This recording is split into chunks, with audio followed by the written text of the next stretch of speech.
Allah Resulü sallallahu aleyhi ve sellem öz Rəbbindən rəvayət edir.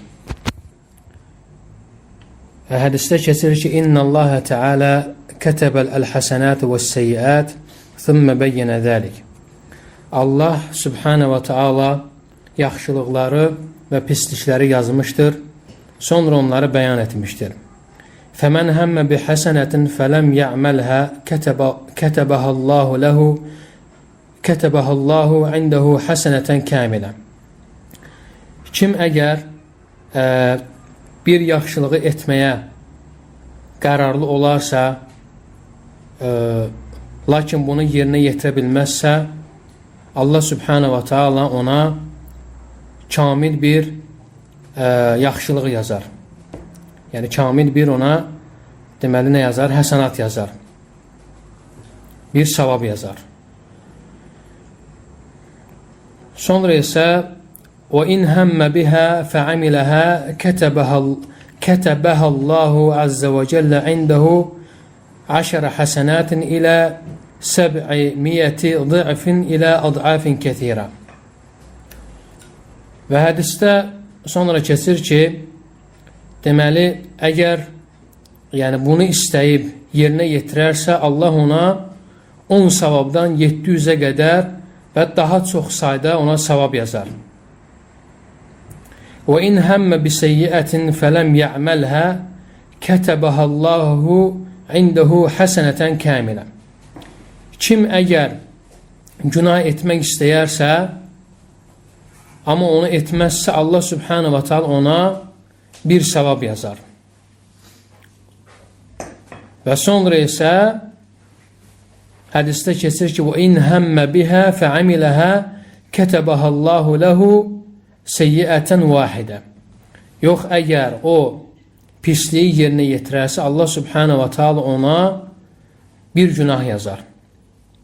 Deməli, bu hədisi Allah Resulü sallallahu aleyhi ve sellem öz Rəbbindən rəvayət eləyir. Bu hədis də adlanır Qudsi hədis. Hədis adlanır Qudsi hədis. Deməli, hədisdə keçən nədir? Allah Subhanahu wa Taala yaxşılıqları və pislikləri yazıb, qeyd eləyib. Öz yanındakı kitabda, Lövhül Məhfuzda. Həmçinin də insan anasının bətnində olduğu zaman, necə ki İbn Məsud radiyallahu anh'ın hədisində keçdiyi kimi. Və sonra isə Allah Subhanahu wa Taala yaxşılıqları və pislikləri bəyan eləyib. Bəyan eləyib. Və bu onu göstərir ki, bunlar hamısı əməllərdir. Və əməllər özü də 2 qismə bölünür. Birincisi, qəlbi əməllər və sonra isə bədən üzvləri ilə icra edilən əməllər. Qəlbi əməllərə daxildir niyyətlər və məqsədlər, bədən üzvləri ilə edilən əməllər isə insanın zahiri feilləridir.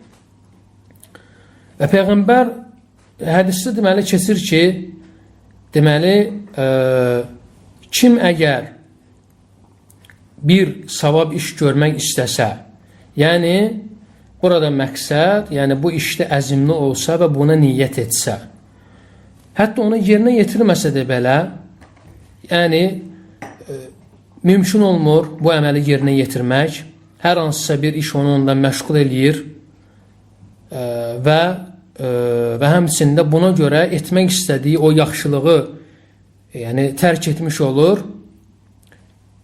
Lakin onun niyyəti yenə də yəni yerindədir, niyyəti yenə də salihdir. Çünki o əməli icra etmək istəyir. Ona görə Allah Subhanahu wa Taala ona bu yerdə kamil bir savab yazır.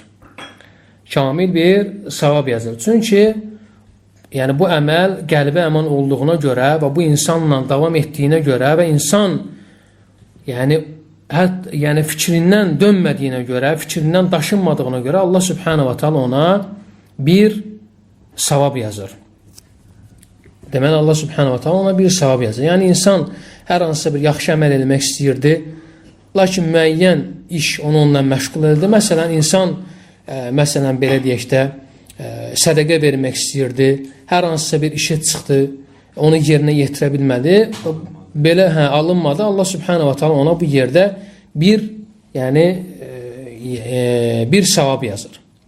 Və yaxud da məsələn Sədəqənin mislində yazmır. Yox, bir savab yazır. Bəli.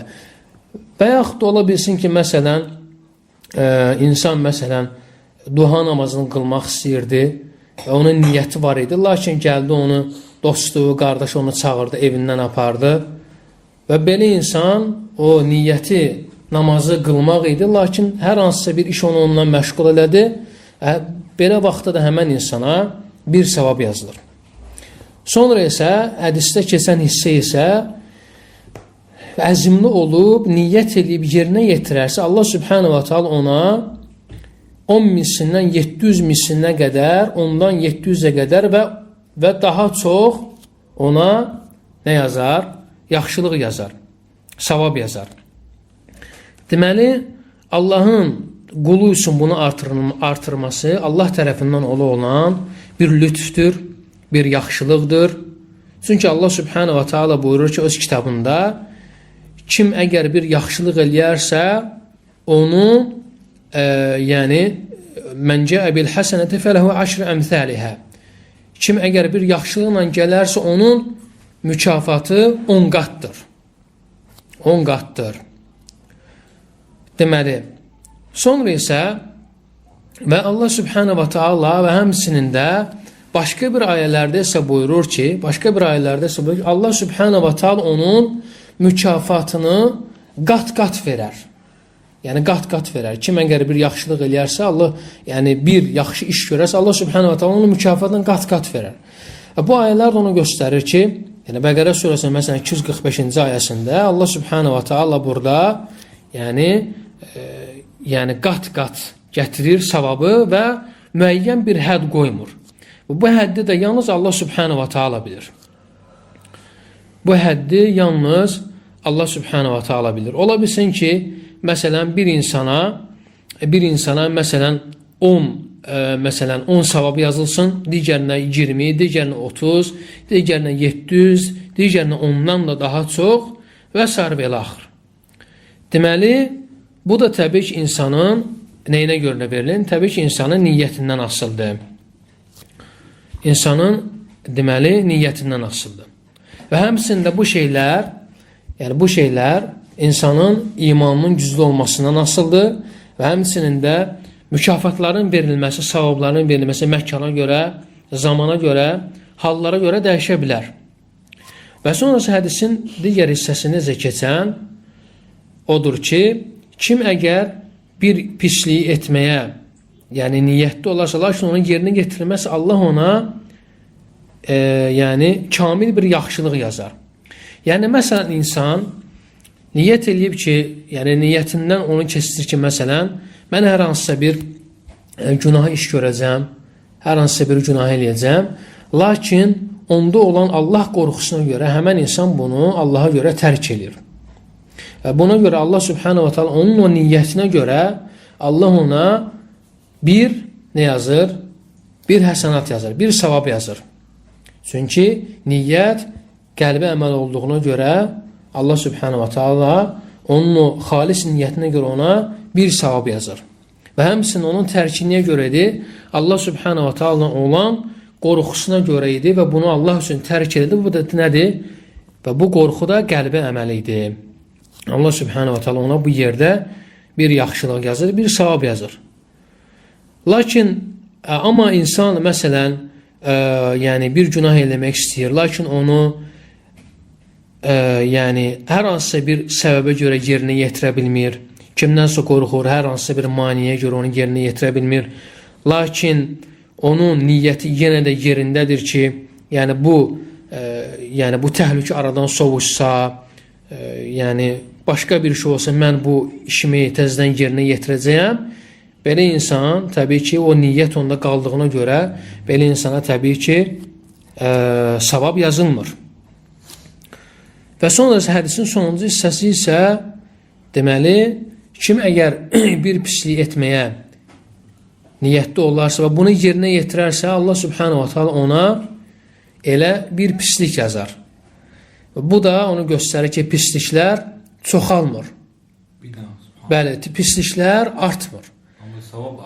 Çünki bu mükafat, bu cəza, mükafat yox, bu cəza Allah Subhanahu wa Taala'nın adilliyindəndir. Allah Subhanahu wa Taala heç kəsə zülm eləməz. Və Allah heç kəsi görmədiyi bir işlə yükləməz. Və Allah heç kəsin görmədiyi bir işi ona yazmaz. Və bu da onu göstərir ki, insan bir pis əməl elədi, Allah ona elə o pisliyi yazır, bir pislik yazır. Lakin yaxşılıqlar isə nədir? Yaxşılıqların mükafatı isə nədir? Artır, çoxalır. Bu da təbii ki, Allahın olan mükafatıdır, lütfüdür. Lakin pisliyin cəzası yəni nədir? Elə özü kimi bir dənə pislikdir, bir pislikdir. Bu da təbii ki, Allah Subhanahu wa Taala'nın adilliyindəndir, ədalətli olmağındandır. Ki, Allah heç kəsə zülm eləməz. Allah heç kəsə zülm eləməz. Həqiqətən də bu hədis əzəmətli hədislərdən biridir.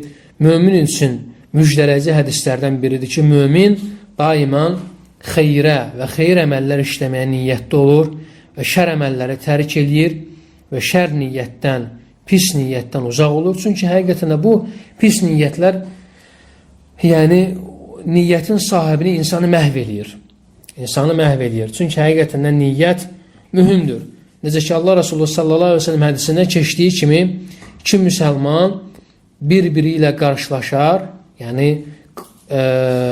və qılınc ilə qarşılaşarlar, öldürən də və öldürülən də odda olar. Və sahabələr soruşurlar ki, ey Allahın Resulü, biz öldürəni bildik. Yaxşı, bəs niyə görə öldürülən yəni oda düşür? Və Peyğəmbər sallallahu aleyhi ve sellem buyurur ki, çünki o yəni o birisi qardaşını öldürməyə həris idi. Hər ikisi eyni niyyətli. Bəli. Və ona görə də insan çalışmalıdır ki, yəni niyyətini yəni pis və murdar şeylərdən uzaq eləsin və niyyəti daima xeyirli əməllər işləməyə və niyyətini daima xeyirli əməllərə yəni çalışdırsın və həmçinin də öyrəşdirsin. Ona görə də insan bilsin ki, Allah Subhanahu wa Taala yəni yaxşılığın mükafatını dəfələrlə artıqlaması ilə verir. Ona görə insan bunu düşünsün və bunu dərk eləsin və pis niyyətlərdən, pis şeylərdən uzaq olsun və həqiqətən də bilsin ki, nəfs insana daima pisliyi əmr eləyir. Ona görə insan çalışsın ki, ona pis nəfsinə boyun əyməsin, əksinə onu alçaltsın, onu sındırsın. Allahdan qorxduğuna görə yaxşı əməllər etməyə həris olsun.